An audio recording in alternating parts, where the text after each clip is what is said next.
নমস্কার চাষি ভাই।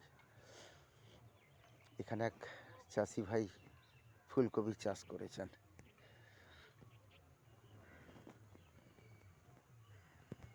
ওই দিকটা গাছগুলো একটু বড় হয়ে গেছে, ওই দিন কতক আগে লাগিয়েছে। আর এই দিকের গাছগুলো একটু ছোট, অর্থাৎ ওই গাছটার ফল কেটে বাজারজাত করতে করতে এই গাছটা আবার হয়ে যাবে। একসঙ্গে সব কটা যদি বাজারজাত করতে হয় চাষি ভাইয়ের পক্ষে সম্ভব নয়। দামের তরিতবাদ হয়, কখনো বাজারে চাহিদা বেশি থাকে, দাম ভালো পাই।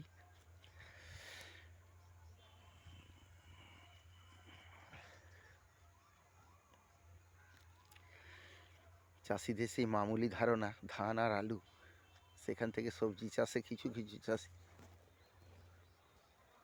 উৎসাহী হয়ে যাচ্ছে। এ পাশটায় আবার দেখাচ্ছি, এ পাশটা ফুলকপি বাজারজাত করছে।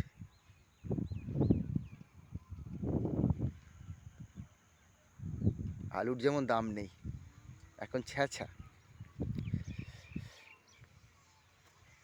সেই তুলনায় ফুলকপি তবু একটু দাম আছে।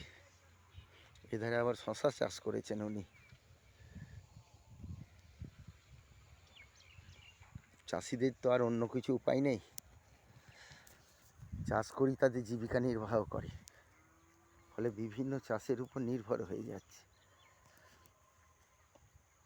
যত লোকসানই হোক, জমির মায়া ত্যাগ করতে না পারার জন্যে চাষেতেই তারা পড়ে থাকে। ফলে কখনো বাজারের চাহিদা যখন বেশি হয় তখন হয়তো দাম পাই, আর যখন বাজারের চাহিদা থাকে না তখন দাম পায় না। হা হুতাশ করা ছাড়া কোনো উপায় নেই।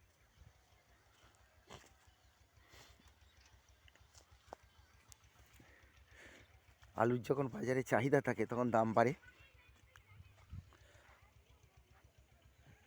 আর চাহিদা কমে গেলে তখন, এখন যেমন স্টোরে আলু ছ্যাঁচা, এখন ট্রান্সপোর্টও নেই। রাজ্য সরকার যে ট্রান্সপোর্ট বাজারে বাজারে ঘুরে, সেসব বন্ধ হয়ে গেছে। 2 টাকা দাম বাড়লেই তখন দেখবেন বাজারে বাজারে ট্রান্সপোর্ট বেরিয়ে পড়ল। এখন দাম নেই, এই আলুটাকে যে বাইরে পাঠানোর কোনো উকোচকে নেই। সব এখন এসআইআর নিয়ে পাগল, ভোটের রাজনীতি। আর সমাজে 80% উপর কৃষক, তাদের উপরে কারো নজর নেই, কারো নজর নেই।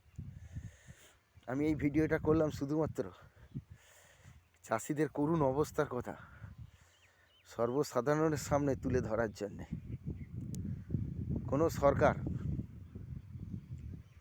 অসময়ে কেউ পাশে থাকে না,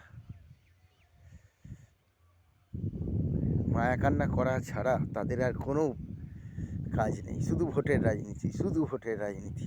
ধন্যবাদ। ভালো লাগলে পাশে থাকবেন।